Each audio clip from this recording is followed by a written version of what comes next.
every week here on Get Up belong to this man. Ryan Clark, who do you think are the 5 best teams in the NFL?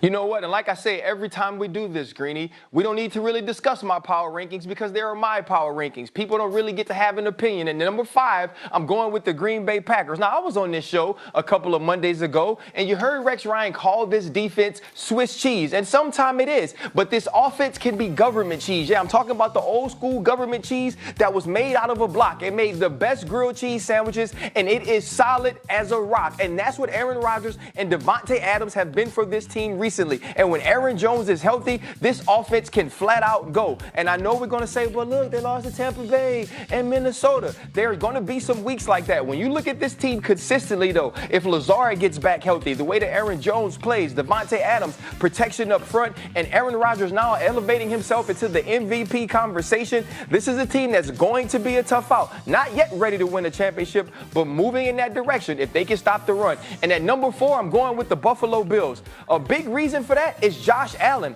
And I was kind of taking a step back on Josh Allen. I remember the Dan Orlovsky talk. This guy is going to win the MVP. And then we kind of started to see old Josh Allen. But we go against, you see the Buffalo Bills face Russell Wilson. They're going up against the Michael Jackson of the league. And we saw somebody else moonwalking, somebody else putting people on skates. And that was Stephon Diggs. And we watched that allow Josh Allen to absolutely excel. In the one-on-one matchup with Russell Wilson, he went for over 400 yards. The defense made big plays, and that team got to win. They are going to be a tough team in the AFC. And at number 3, the Saints go marching in. I know the people in New Orleans will be like, this isn't high enough. Did you see Breezes? He was doing all kind of things. Michael Thomas, he's so good. I agree with all of those things. But we finally got to see this defense play. And if this defense plays like this, if they rush the passer, if Malcolm Jenkins locks down tight ends, and if those 2 very talented corners play the way that they play, in February, we might see a little Beanie Weenie.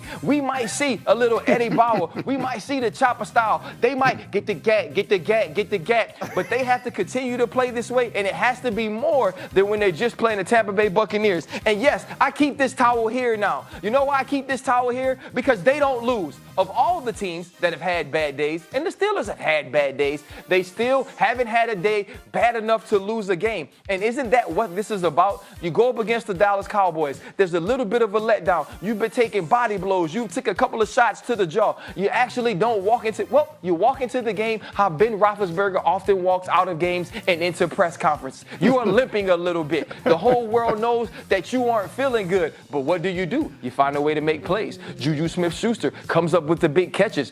Minka Fitzpatrick, the big interceptions, because that's what it's about. They are a clutch team with a clutch coach who's one of the best in the world, and we're seeing that right now. And at number 1, it is the Kansas City Chiefs. There really wasn't much suspense in this. This team is playing horse. If horse could be a football game, then Patrick Mahomes and the Kansas City Chiefs would be the tallest dude on your block because you know he could do things that all the little people couldn't. You ever watch, did anybody ever see the movie The Last Dragon? And you remember when Bruce Leroy got the glow? Well, that is how Patrick Mahomes walks on the field every day. It doesn't matter what Sho'nuff is doing. It doesn't matter if he's dripping and he's trying to punch Leroy. He's going to catch it, wave his hands like this. They will be glowing, and he will get jet sweeps to take the snap, do pirouettes, do ballerina dances, find DeMarcus Robinson in the back of the end zone, and there's nothing you can do. And the bad part about it is these are the days they aren't even playing really hard. Because remember what they did to Baltimore when it counted, and they had to cut it on. It was a blowout. We can expect more of that from the Kansas City Chiefs going forward. It's like watching the number 1 team in collegiate football. As he says, they're his rankings, so it's very hard to argue. But if you were to put yours together, Dominique, would they look like that? Where do you take significant quarrel? Who would be number 1 for you? No, I have no quarrel. That is a perfect ranking. I don't just wondering if the Steelers can do anything to get the number 1 spot. I don't think that they deserve it necessarily. That's a perfect list, and I do think that the Chiefs are, they're number 1. They aren't undefeated, but they are the best team, and we all know it. We can pretend like they aren't, but we all know it. What do you think, Dan Graziano? I voted Chiefs this week, so I agree with Ryan. Steelers, I have a lot of respect for what they're doing. Ben Roethlisberger, Mike Tomlin, but I got to say this because earlier in the show this was discussed. The Bengals are going to beat them this week. I don't care who's playing the quarterback. He's got the Bengals beating the Remember where you Steelers heard it? this week. Remember where you heard it. We will see if he wants Bold it. prediction. He'll be crying in his terrible towel. And again, we have jumped heavily onto the Packers bandwagon I did it on after they Monday. played Greasy Jerry, an absolutely ravaged San Francisco 49ers team on a Thursday night. Let's see if they're able to back that up this week. All right, now it is time for something unique. Ready all night. Tell him here I come. Ready all night. Tell him here I come. Look at me, I'm handsome, fast, quick.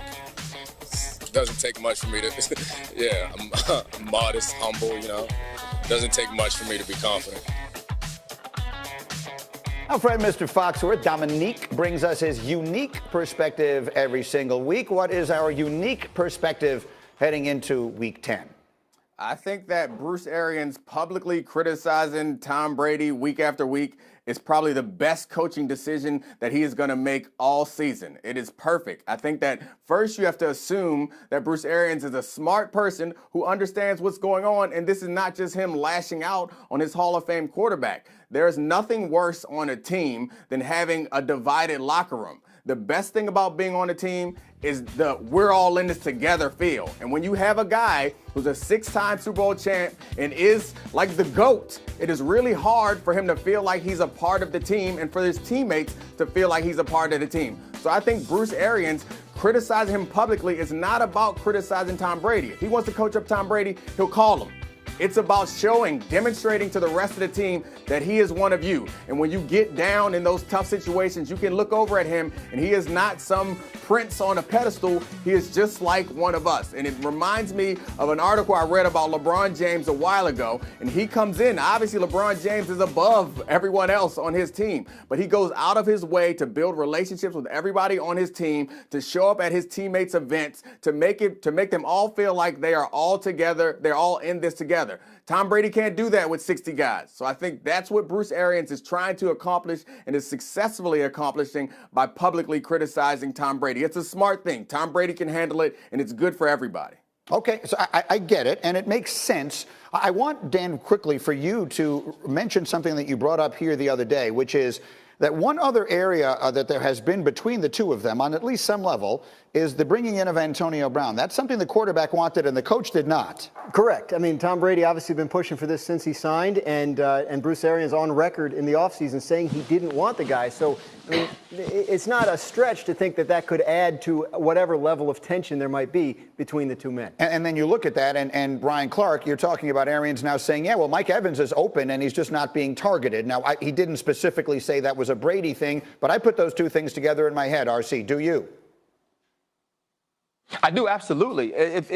If Tom Brady wanted Antonio Brown, and you look at the deep post route he throws that Janoris Jenkins breaks up, maybe that's also a play that Mike Evans is open, and maybe he's trying to subliminally or through the media tell Tom, you know what, we need to use everyone that's open. I think there may be some sort of a power struggle there, but I know there is a lack of relationship. There's a lack of experience, and I think this is just part of it. This is a symptom of the relationship not necessarily being as strong as it could be if they had been together for years.